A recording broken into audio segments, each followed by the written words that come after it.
It was a very unique episode of Loaded this week, a very emotional one as well. And we're going to have a very unique episode of the ReLoaded podcast this week as well. Really, there was only one piece of business this past Sunday night on Defiant Wrestling, and that was, of course, that 30-minute Iron Man match between Joe Hendry and Gabriel Kidd, with the loser destined to leave Defiant forever. Dave Bradshaw here with James R. Kennedy.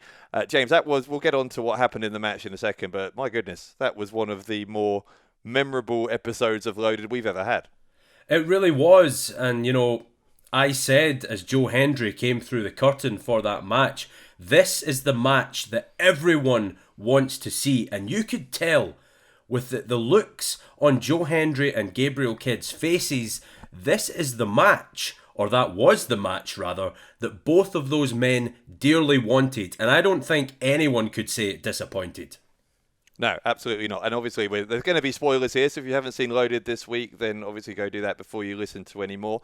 But we know what happened in that very last minute. It was a comeback victory, a 4-3 win in Falls for Joe Hendry over Gabriel Kidd. So Gabriel Kidd's Defiant Wrestling career is no more. We're going to talk a lot about Gabriel Kidd. We've had a lot of questions from you guys about what we think about what happened on Sunday, about Gabriel Kidd's Defiant career, where he goes next, where Joe Hendry goes next. So we'll get through as many of those as we can. We've also, of course, got to preview what is a huge main event this coming Sunday on Loaded as well, with Rampage defending the Defiant World Championship against PAC. And so we've got plenty to talk about. Let's get to it, shall we? We'll start with this, with how the Iron Man match went down, and then we'll talk about the ramifications from that result, because obviously they are earth-shattering, particularly if you are Gabriel Kidd. Were you surprised at how this Iron Man match started? And I ask that because they've had two previous matches of Kidd and Hendry in Defiant. The first one in particular was very memorable at Magnificent 7, where they went to a 20-minute time limit draw. And what was interesting in that match, I thought, was that it started off, given how much they disliked each other, I was expecting a fast-paced brawl in that match. And instead it was a very technical, very methodical, mat-based wrestling match for the first part of that 20-minute match. And obviously neither of them got a fall in the entirety of the 20 minutes, which is why it was a draw. So I was expecting something very similar from this Iron Man match. I certainly wasn't expecting either man to get a pinfall or submission on the other in the early going. But just a matter of minutes in, both of them had got one over on the other. Were you surprised by that? Yeah, I'm 100% surprised, because I think I said on Loaded, on commentary, as soon as that bell started ringing, both Kidd and Hendry tore into one another, and I said to you, Bradshaw, wow, I thought these guys were going to pace themselves, because they have 30 long, grueling minutes ahead of them. That's not what happened. And I totally take your point on board about the previous match at Magnificent 7. There was a lot of chain wrestling. There was a lot of feeling one another out at that point in time. But on Loaded this past Sunday, the gloves were very much off. Straight away, Hendry and Kidd, just like two bulls, ran headfirst into each other, and they were off. And it was just high intensity action from that moment on. But yeah, I was totally surprised by that, and equally by the fact that we had two falls in the first 2 minutes. Now, yeah. I don't think anyone could have predicted that. No one at all. And Joe Hendry definitely wanted to make an impression. That roll-up that he snuck up on Gabriel Kidd with, it totally changed the match almost immediately. Yeah, and what I find really interesting, not just in wrestling actually, but in any kind of sport where you have a real high stakes match. The same is true if you're, I don't know, if you're in a big football final, World Cup final or something, right? Is you never know when the stakes are as high as they were in something like Sunday's match, where both your careers are on the line. How does that match play out? Because there's always a chance, of course, that both sides are so afraid of making a mistake that they just play very cautious and defensive. The alternative plan is, no, you know what? I can't afford to lose. I'm going to come out all guns blazing. And what made this match so good, I think, and the fact that so many fans are talking about this already as one of the best matches in Defiant history, is because it was so aggressive. It was so offensive. It was so both men coming out from the opening bell, trying to get wins, no holding back, no caution, and from a fan's perspective, you just sit back and watch all that unfold over a 30-minute period. It was stunning. There were several points, and I'm very sure you would have felt the same as I on commentary, where I just wanted to sit back and watch what Hendry and Kidd were going to do to win, because that's what it boiled down to. Only one man could win. The pressure, it must have been so intense on both those guys. The thought of losing was inconceivable beforehand, during, and then after, which I'm sure we'll get to in due course. But to your point about, the way they came out the gate so fast, because there was another point in the match straight after the first fall where Joe Hendry immediately went on the attack again, looked for a second fall, and I just wonder what might have happened had he got that second fall, because Gabriel Kidd was staring down the barrel at 1-0. Can you imagine if Hendry had somehow managed to go to 2-0? It would have changed the match entirely. It's just, from Gabriel Kidd's perspective, he must be so glad that he managed to even the score at 1 apiece, because going 2-0 down, wow, that would have been so distressing for him, and this match could have ended so differently. Well, one of the questions we've had on this match is from Lunatic Pez. Thank you for your question on Twitter, asking quite simply, what was the best part of the Iron Man match on Sunday night? I know before we came on air we were disagreeing about this, because you think what happened next in terms of what Gabriel Kidd did was a stroke of genius, and obviously I wouldn't agree with that. But tell us why you're saying that the way Gabriel Kidd took the lead was such a highlight for you. Well, Gabriel Kidd, I think, realised that Joe Hendry he'd brought his A game with him. I mean, Hendry had new gear. We saw some new moves from the prestigious one as well. Hendry was definitely viewing this match as his ticket to bigger and better things beyond the young bull. Gabriel Kidd had to do something, whether it was desperation or not. Gabriel Kidd had to do something to change the flow of the match, and that's exactly what he did. He was willing to take a disqualification loss and lose a fall by using a steel chair in order to then get ahead of Hendry. And I just thought that was a genius move. I really did. I thought that sums up Gabriel Kidd's entire ethos to me.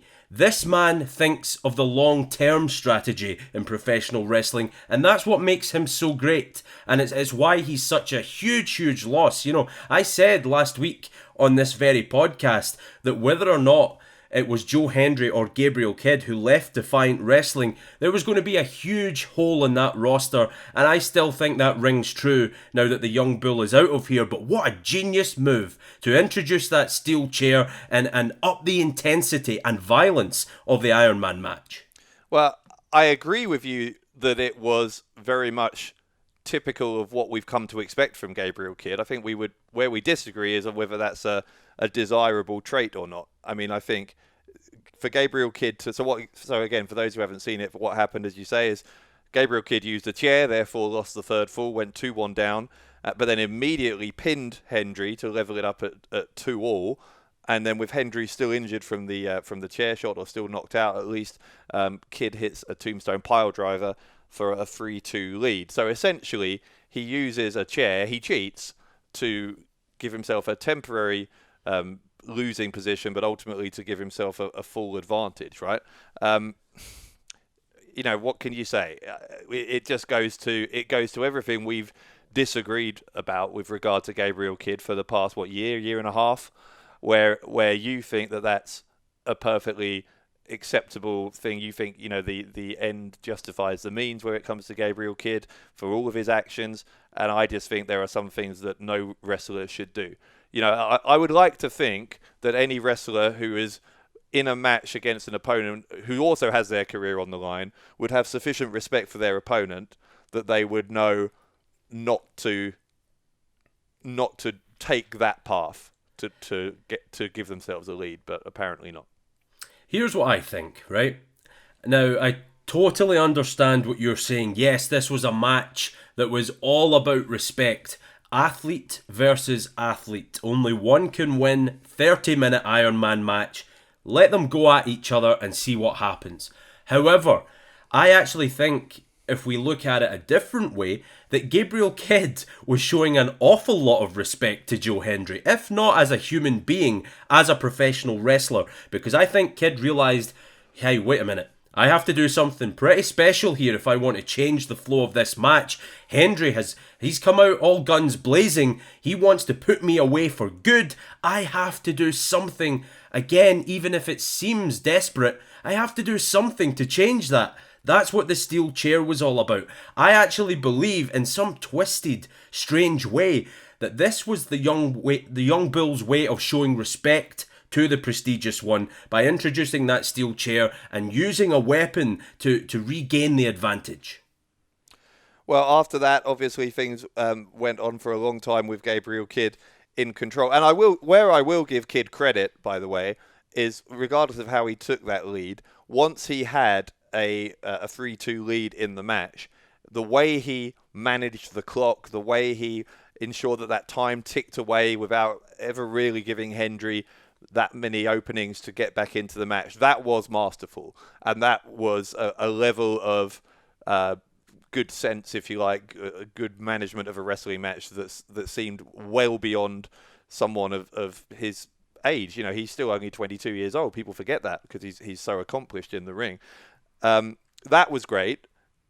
What was also great, though, was the way Hendry came back. I think at one point, with about 7 minutes left, I think on commentary I said something like, given how good Gabriel Kidd is now, I don't know if there's anyone who can get 2 falls over Gabriel Kidd in 7 minutes, which is what Joe Hendry needed to do at that point. And of course, 7 minutes later, that's exactly what Hendry had done. So as much as you have to give it up to Gabriel Kidd for his efforts in this Iron Man match, the tenacity to hold on from what many, many points during the second half of that match looked like a hopeless situation for Joe Hendry. For Hendry to hang in there and then have the energy and have the ability to come back and go from 3-2 down to 4-3 up. But there aren't many, as I said at the time, there aren't many wrestlers on the planet who could have done that.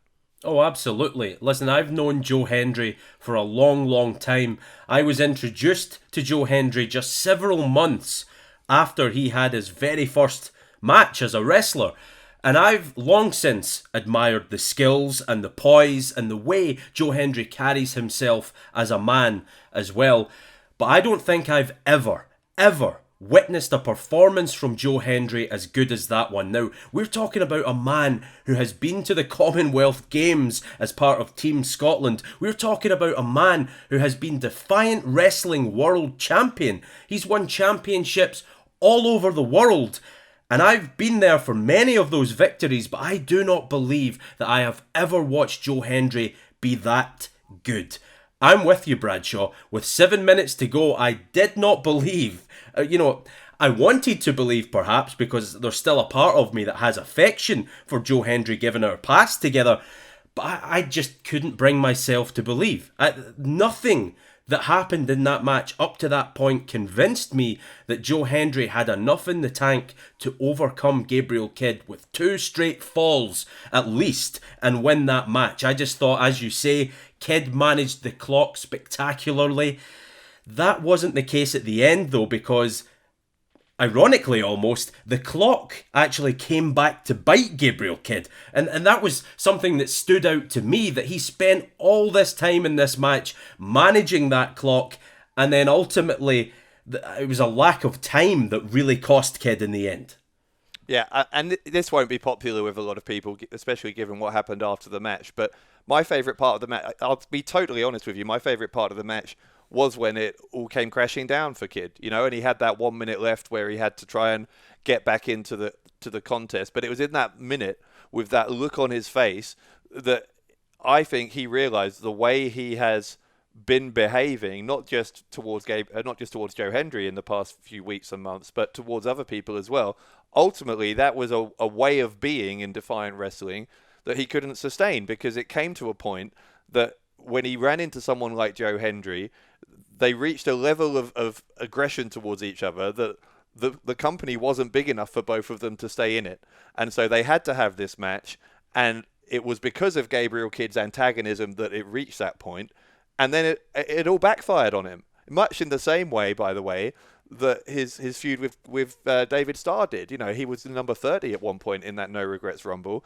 Ultimately, his actions backfired on him, made sure he entered at number 1, not number 30. Same thing happened here, and this time it's cost him his career. He's ended up goading Joe Hendry to the point that he's ended up in a career-threatening match, and then suddenly, with a minute left, desperation strikes because his plans have all failed, and he doesn't have anywhere left to turn. What have I said all along about Gabriel Kidd? Apart from, glowing praise for his skills bell to bell, this change in attitude that he underwent, a little while ago, I've always defended him for that because I believe that Gabriel Kidd looked at the landscape in Defiant wrestling and he felt that if he didn't start swimming, he was going to sink. Because, like it or not, Dave, that locker room is full of vicious and ambitious professional wrestlers who will step all over you to get to the top. That's what it takes. And I think Gabriel Kidd realised that he had to get some of that mindset about him if he wanted to survive. Now, I'm not defending some of his actions, but they were necessary. He had to do those things. Then you're defending them, aren't you? You can't. That's not that sentence doesn't make sense. You can't say, I'm not defending him, but they were necessary. The second half of that sentence is you defending him.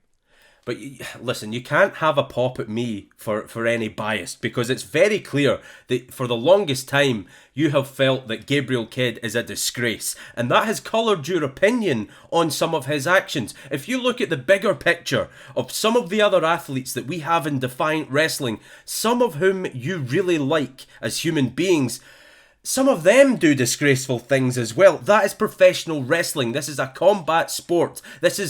There is no room for sentiment. That you have to win. It's win or bust. And Gabriel Kidd, somewhere along the line, realised that, and I think he should be commended for realising that he had to up his game. Yeah, but there's a way of upping your game without having to do it in such a way that it's one thing being ultra competitive and ultra aggressive between the opening and closing bells. I could name you several guys who I respect who do that, but Kidd took it way beyond that. He took it way beyond that so many times during his time in the past 15 months or so, since he sort of had that attitude change, if you like. That he's put people in hospital. He's assaulted non-wrestlers. He's intimidated people. He had no right to be doing any of that stuff. And yet he's done that. And so it's one thing to say he needed to become more aggressive to survive in a dog-eat-dog world like Defiant Wrestling. I agree with that. But to go to the levels he did, I think was way crossing a line. But again, if you look at everything Gabriel Kidd has achieved in a very short space of time, he's still only 22 years old, as you said.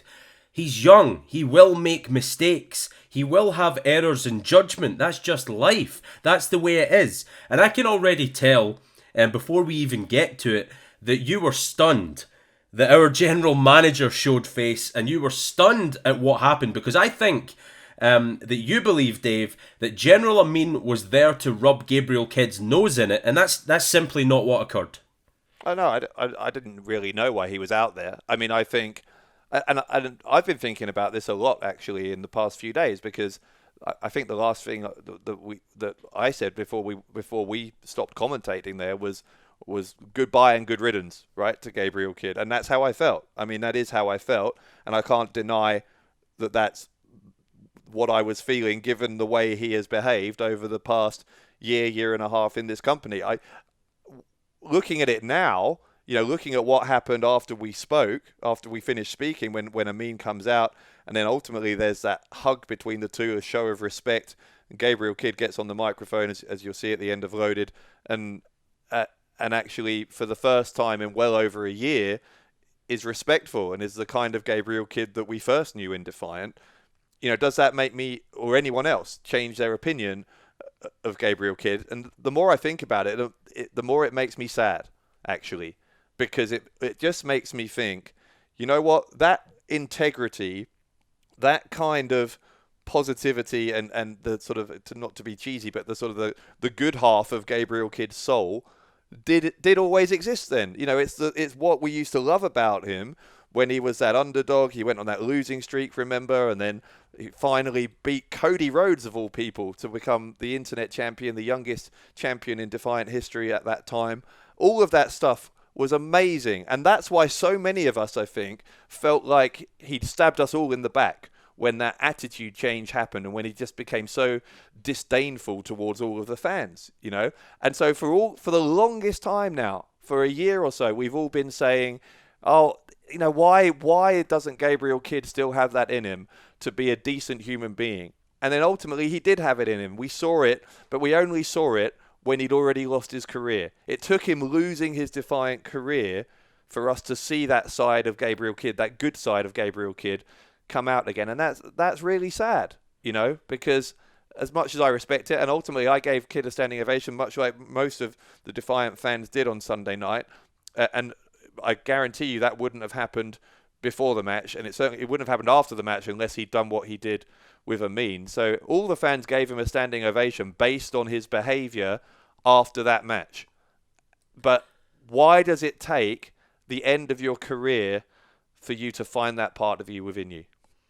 Well, doesn't it say all, though, that, after everything that Gabriel Kidd has done, after, all the beatings and the snide remarks, the threats that he has given to General Amin, after all of that, who was there to embrace and show respect to Gabriel Kidd? General Amin. I think on Loaded, I don't think that General Amin came out there as our general manager. I think through his actions, he was letting everyone know that he's Prince Amin, and Gabriel Kidd, despite all they've been through, Dave, Gabriel Kidd is the king. He is the man. Gabriel Kidd had to do what Gabriel Kidd had to do. That's all I'm saying. He's young. He has so many more years, decades perhaps, ahead of him as a top-tier professional wrestler. Yes, he has made mistakes. Will he regret them? That's for him to tell you. But all I can tell you is watching his entire career in Defiant Wrestling has been an absolute pleasure. Calling some of his biggest moments and watching some from behind the curtain has been an unbelievable experience. It has filled me with joy to see someone with such passion for wrestling achieve his dreams. And if he was corrupted by the need to swim with the sharks, then that's what happened. If that cost him in the end, that's what happened. But I think that Gabriel Kidd deserves the standing ovation that he got, transgressions or not. Yeah, look, I'm not going to disagree with you in terms of ability and in terms of in-ring effort. Whatever I think of his attitude, what he did this is just one recent example, right? What he did in the No Regrets Rumble, once he had ended up in that number one slot, to go 75 minutes like that is a superhuman effort. And again, that is the kind of thing that almost any other wrestler on the roster, and certainly even Gabriel Kidd from a year ago, couldn't have done. Gabriel Kidd has developed into a world-class wrestler in the past year or so. And so in terms of giving him a standing ovation for his hard work in terms of bettering his ability within the ring and the performances we've seen from him, no disagreement there whatsoever. We can argue about his attitude and his personality. And to be fair to him, you're right. He's 22. His Defiant career now, sadly, is over. He will presumably go on to pastures new, and hopefully he learns from this experience, because there is obviously a part of him that is still respectful, that is able to give credit where it's due, to have that appreciation for people like General Amin, who've been so instrumental in his career. So I hope wherever he goes next, that it's that Gabriel Kidd that goes there, because if we get that Gabriel Kidd, whoever gets them will be lucky to have him. Here's a question for you. Looking at the flip side of this equation, what do you think this victory will do for the prestigious one, Joe Hendry? Because, he's spoken at length to many, many people about getting back on top in Defiant Wrestling. he was almost out the door. If he'd have lost that Iron Man match to Gabriel Kidd, Joe Hendry would be the one that we'd be giving this little tribute to, and he'd be out the window. But I think that rightly now, Joe Hendry has to kick on from this and look to get title shots, championship reigns, because he defeated one hell of a wrestler in Gabriel Kidd. Do you believe, Bradshaw, that this could be the platform for Joe Hendry to make 2019 his year? Well, do you know what? I'll be totally honest with you. I wouldn't have said this last week, but I thought Gabriel Kidd was going to win the match. Honestly, I just thought that it was Hendry who made the match. It was Hendry who was so enraged with Kidd that he thought he had to do it, and I just had a horrible feeling that Kidd was going to win it, and therefore I haven't really thought much about it. Honestly, I haven't really thought where Hendry goes from here, because the majority of my being expected that Hendry was done after Sunday. I thought Gabriel Kidd was going to be a dominant force in Defiant for a long time to come. I mean, where does Hendry go now? Yeah, great question. I mean, we got a very interesting and very competitive world title scene right now, which we're going to talk about a little bit more in a minute. So there's that to look at. But I mean, as much as Hendry is a former world champion, this world title scene is as hard to break into now as it's ever been, because it is that good. When we talk about the two men who are about to compete for the world title, you'll see what I mean in a second. But I don't know. I mean, Hendry's got to be in the mix now for that, and he's just proved again by coming from 3-2 down to win 4-3 in those last few minutes. As I said, barely anyone could do that. And that must mean, in Defiant or in any other wrestling promotion in the world, Joe Hendry must be in the upper echelons, right? He must be, because name me 3-4 other wrestlers who could do what he did on Sunday night, and I bet you can't. So he must be up there. He has to be. I mean, we're both in agreement over that. That last 7 minutes or so in that Iron Man match was such a defining period in the career of Joe Hendry. It was arguably even more important than some of the championships that he's won, because now, from this point, Joe Hendry, as I say, he can kick on from that victory over Kidd and perhaps earn himself even more accolades in the future. But I have to say, I hate the fact that I'm doing this and we're in so much agreement on this week's episode. But you're right when it comes to the Defiant World Heavyweight Championship scene. Speaking of which, what a match we have next week. Yeah, we'll get on to that in just a second. I do have a couple more questions though. So just because we've had so many on this Iron Man match, I just want to quickly go through a couple more, just out of respect for the people who've taken the time to write in. No one cares about the listeners. Oh, will you please be quiet? This is interesting, and this goes to what we were just discussing about Kidd's legacy in Defiant, at least, right? Is Gabriel Kidd the best wrestler to have ever set foot in a Defiant wrestling ring to have not won the World Championship?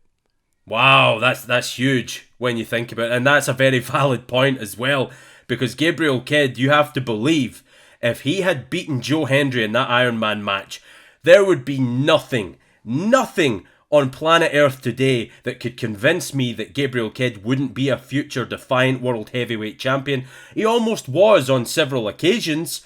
Yeah, he has to be up there, certainly. I mean, Kidd has all the tools in the world to be a Defiant champion, and now it looks like he's going to have to take those tools elsewhere and win championships in other promotions. We'll have to see how that pans out for him, but yes, Gabriel Kidd certainly has to be one of, if not the biggest example of someone who is so talented but couldn't win that Defiant championship.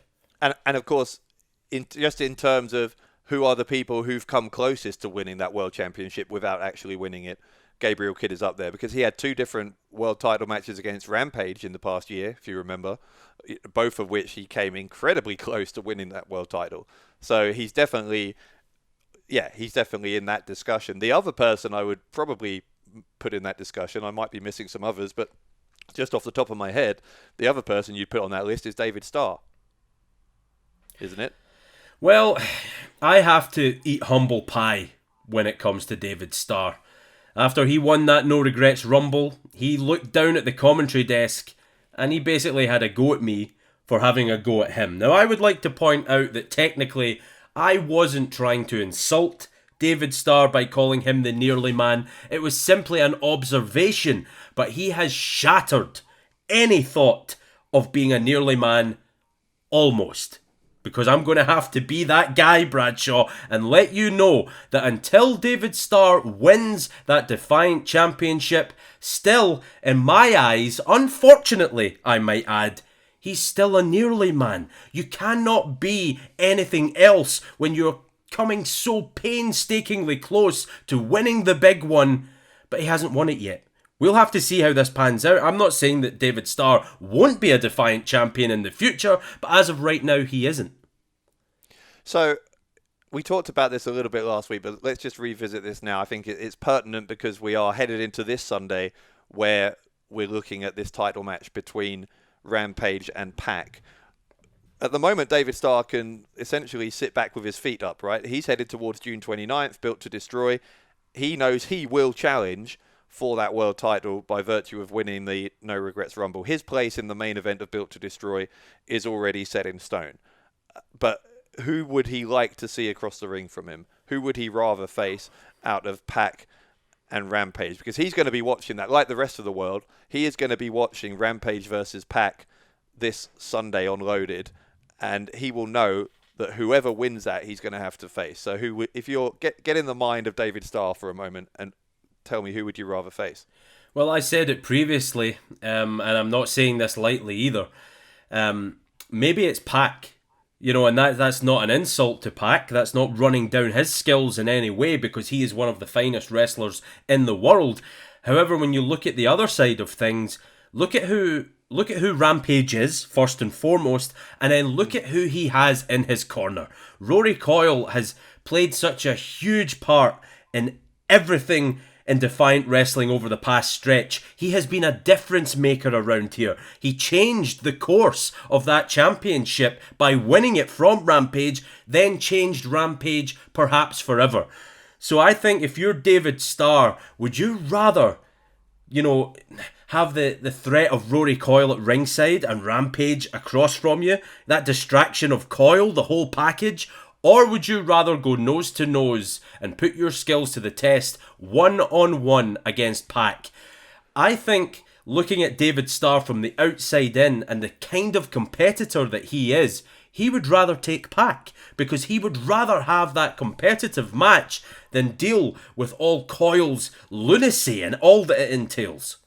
Or, to phrase my question a different way, I guess, you could look at it this way. Starr has narrowly lost, high-profile matches to both of these guys in Defiant, right? He's had a world title shot against Rampage that he lost. And if you remember, Pac's first match in Defiant was against Starr back in January. And, of course, Pac won that. So from Starr's point of view, I wonder which of those, championships aside, just for a moment here, I realise the championship obviously is very important, but just on a personal level of having lost those two matches, which of those defeats, I wonder, eats up David Starr inside the most? Is it not being able to beat Pac in such a high-profile match in January, or is it not being able to take that championship from Rampage? Which of those defeats does he most want to avenge? Well, when you word it like that, it would have to be the championship match, because as important as a match with Pac was, I think that, David Starr wants to win titles, and he hasn't really been able to do that in Defiant Wrestling, and now he's won the No Regrets Rumble, and he has that guaranteed shot at Built to Destroy. He will look back, you're right, he will look back on those past defeats against Rampage. He will look back on that with regret, which is kind of strange given the pay-per-view that we've just had was called No Regrets, but Starr will look back on that with regret, because look at what was on the end, or on the line rather, that championship. All the money, all the prestige, the fame, the acclaim, whatever way you want to word it, that was waiting for David Starr had he beaten Rampage. That was a very different Rampage though. Very different. Yeah, I just, from what I know of David Starr, and I've known him for a couple of years now, I guess, so I don't know him as well as some people, but I know him fairly well now. And I just think he is so competitive with himself above all else, right? that what would, and even if he wins a world title, because of the way he is, there will be some part of his brain that somehow manages to, eat away and ask him another question of himself. And I wonder whether if he beat Pac for the world title, would that question that his brain asks be, yeah, but you couldn't get it done against Rampage, so are you really the world champion if you didn't beat Rampage for it? So I just wonder whether regardless of who he thinks he has a better chance of beating, maybe he just wants to face Rampage for that reason that you just said.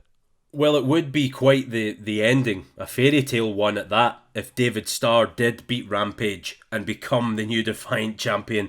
That would exorcise every single demon that has plagued the product since he first walked through the doors in Defiant Wrestling. Since the first time that bell started ringing and he experienced what it was like to wrestle inside a Defiant Wrestling ring. David Starr wants championships. He wants to prove that he is the single best independent professional wrestler around today. Maybe you're right. Maybe it's not just about proving that, but also about proving to himself that he can beat Rampage. We're going to have to wait and see though, because this match, Pac versus Rampage, it's going to be one for the ages. Yeah, well, setting aside David Starr then, let's look ahead to the main event of Loaded this Sunday. It is going to be Rampage versus Pac, and this really is the match for many fans, isn't it, of 2019 in Defiant? Because if you think about it, it was only in the first, I don't know, maybe 10 days? I can't even remember what the date was. The first few days of January when Pac arrived in Defiant.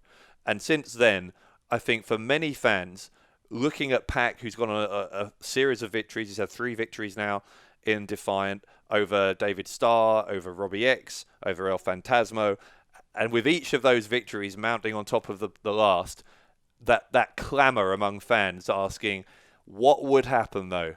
What would happen if Pac, who has been undefeated not just in Defiant, but really worldwide for almost 2 years now? He's won, the Dreamgate Championship in Dragon Gate. He's beaten the best in independent wrestling everywhere he's gone, pretty much, without fail since he's been free of his contract with WWE. What would it mean if he faced Rampage, who has been the dominant force in Defiant? I mean, arguably for the entire 3-year history of this company, but certainly for the past year and a half, where he's been scarcely beatable at all, with that one exception against Rory Coyle. But that loss to Coyle made him stronger, because he's now come back even more dangerous than ever. And so really, you can set that loss to Coyle aside. And beyond that, Rampage has not lost for pretty much the same amount of time that Pac hasn't lost.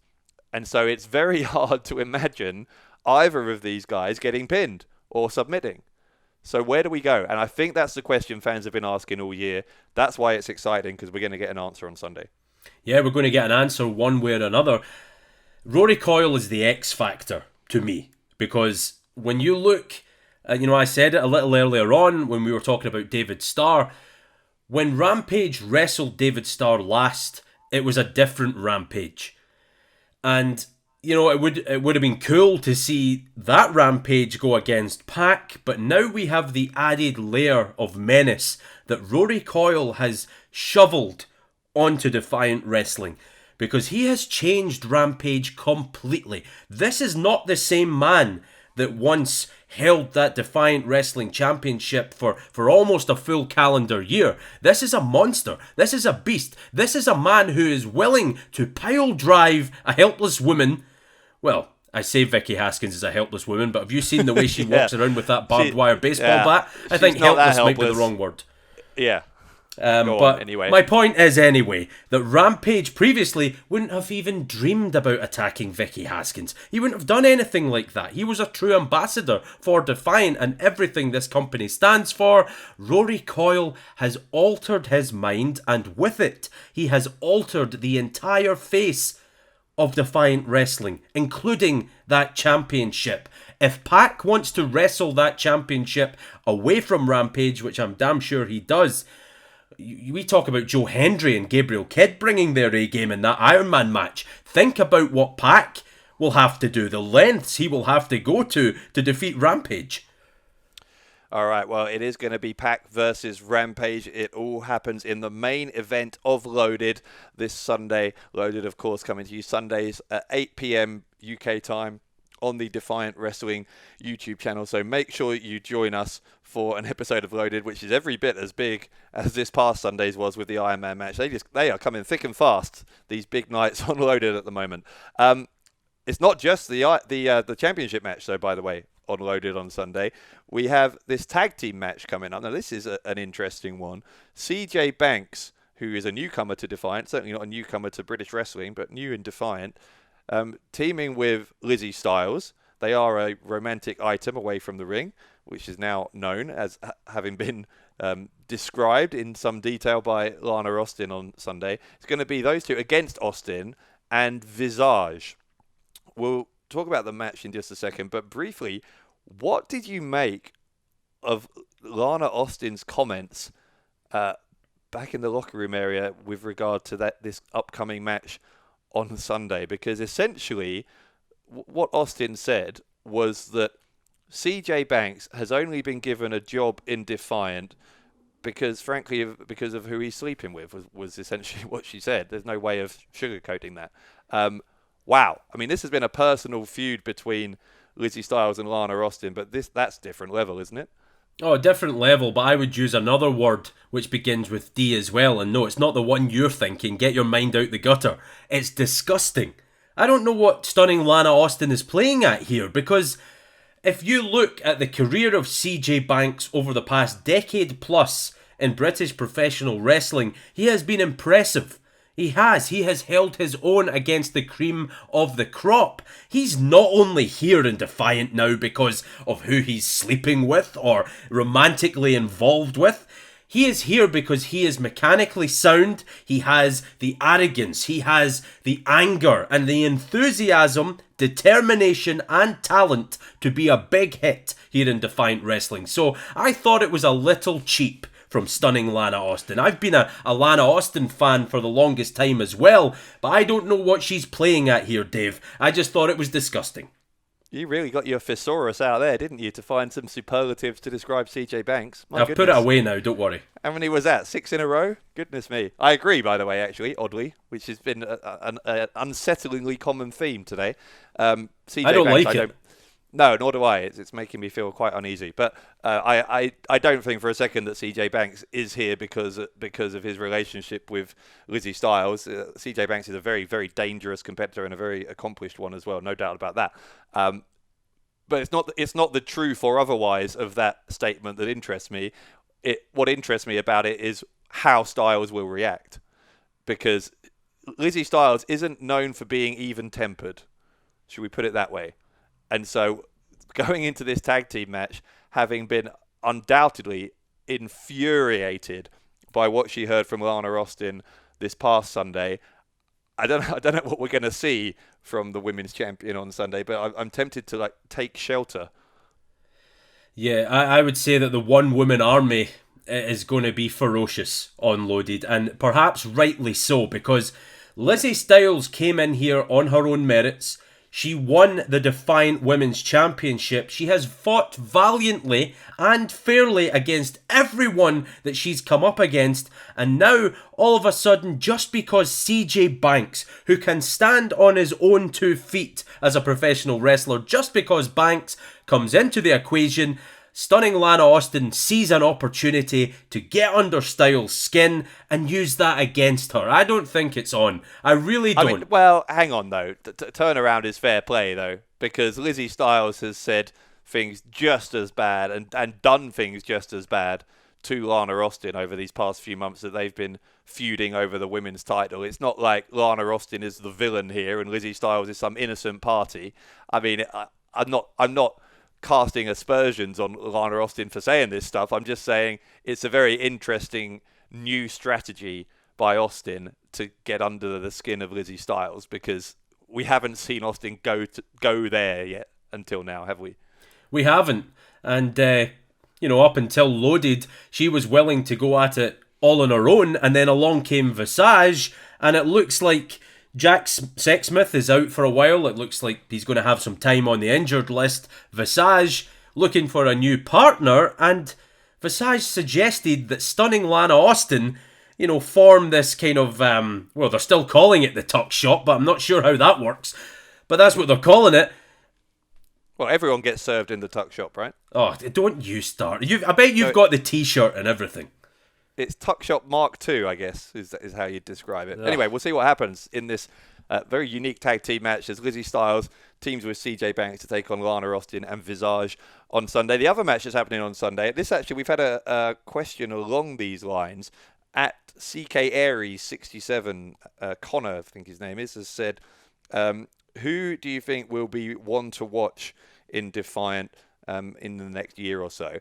Now, interesting question, and I think it's a very interesting question in the context of the other match we've got coming up this Sunday, because there are 3 names in this 3-way match. Whoever wins this, I think, has a very good chance of going up to new heights here in Defiant. It's going to be Sean Custom, Man Like DeReese, and Carlos Romo of Team White Wolf in a 3-way match. All of them have had sort of stop-start beginnings to their Defiant career, but all of them with a victory could do big things. Listen, this is a chance for Carlos Romo, Sean Custom, Man Like DeReese to get a victory under their belt, impress Defiant Wrestling management, impress the fans, impress the entire viewing world, and move on to other things, perhaps championship opportunities. Now, we spoke previously on the ReLoaded podcast about Man Like DeReese specifically. He was one of those guys that we name-checked as a young wrestler who could make an impact in 2019. There's still time. We're only halfway through the year. Man Like DeReese, Mr. Cool, who stole that nickname from me, by the way, but Man Like DeReese, he has everything in his locker. He has athleticism, he has power, he has charisma. The sky is the limit for Man Like DeReese, but this is going to be a tall order. I'm going to be interested to see specifically how Carlos Romo fares in singles action. We've been so used to seeing Romo as part of Team White Wolf. I'm going to be interested to see how he is when he doesn't have a partner to back him up.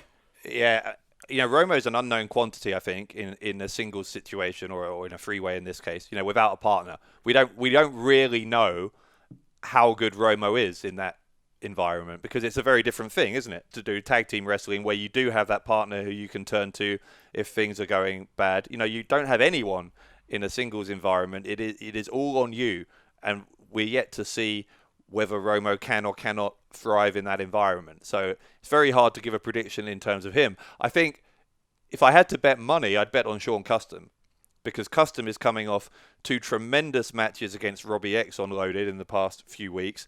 And of course, he won the most recent one of those 2 matches. So he has some momentum. He looks like the real deal, I think, and he has been on the cusp of breaking through possibly to championship gold. We saw him come close against Martin Kirby for the internet title. There's a lot to be said for Sean Custom, and he just needs a couple of wins in a row. He's got 1 now.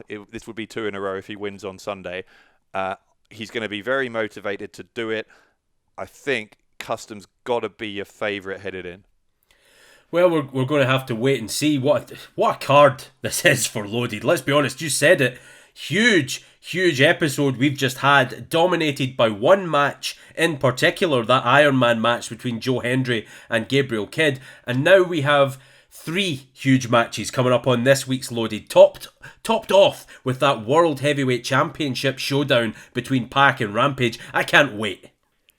Yeah, it's going to be a phenomenal show. And of course, we are headed towards our next big show, one of the biggest shows of the year, Built to Destroy. We are in Newcastle on pay-per-view on Saturday, June 29th. You can join us in person if you're going to be somewhere around Newcastle and can get to there on the 29th of June. wearedefiant.com/tickets if you want to be there live and see David Starr challenge whoever is the Defiant World Champion by that time.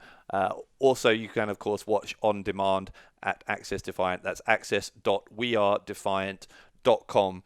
If you would like to see it live streaming all around the world on the evening of June 29th. Thank you so much, by the way, for all of your questions this week. We haven't even got through all of them. We've had a record number of questions, many of them about the Iron Man match. It's been a real talking point for a lot of you. So please do keep those coming. Use the hashtag #WeAreDefiant to give us your thoughts and questions. And I'm sure you will have many after seeing this Sunday's Loaded and the result of that world title match when we know it. Before we go, how do people follow you and what are you up to this week? They can follow me on Twitter and or Instagram at TopClassKennedy. And this week, I've got quite an interesting schedule ahead of me. I have some friends coming over. I know you don't believe that I have friends. Stop Seems laughing. Unlikely. Yeah. I've got loads of friends. Hundreds. Well, at least 10. But they're coming over. We're going to have a great time. Other than that, in the short term, I'm going to go back and watch this Iron Man match between Joe Hendry and Gabriel Kidd. I think everyone should. It's well worth viewing more than once. Other than that, you may have heard him meowing in the background. I'm going to go and feed my cat. Well, it sounds like an exhilarating week with your cat. How old are you? What do you mean, how old are you? You sound like a 100-year-old man. No, I know. You sound like an old man. You're going to spend the week feeding your cat. But what's wrong with that? I love animals. Nothing. No, cats have to be fed. I'm not knocking it. You can follow me on Twitter at Dave Bradshaw, Instagram at Dave Bradshaw83, and you can follow Defiant Wrestling at Defiant Res. That's Defiant WRES on Twitter or Instagram as well. As we said, thank you so much for joining us. Thank you for interacting with us with all of those questions and thoughts about the Iron Man match. Do keep those coming with regard to the world title match and all the other stuff coming up on Loaded this week. We will catch you next week. For James R. Kennedy, this is Dave Bradshaw saying thank you for listening, and we'll see you again next week here on ReLoaded.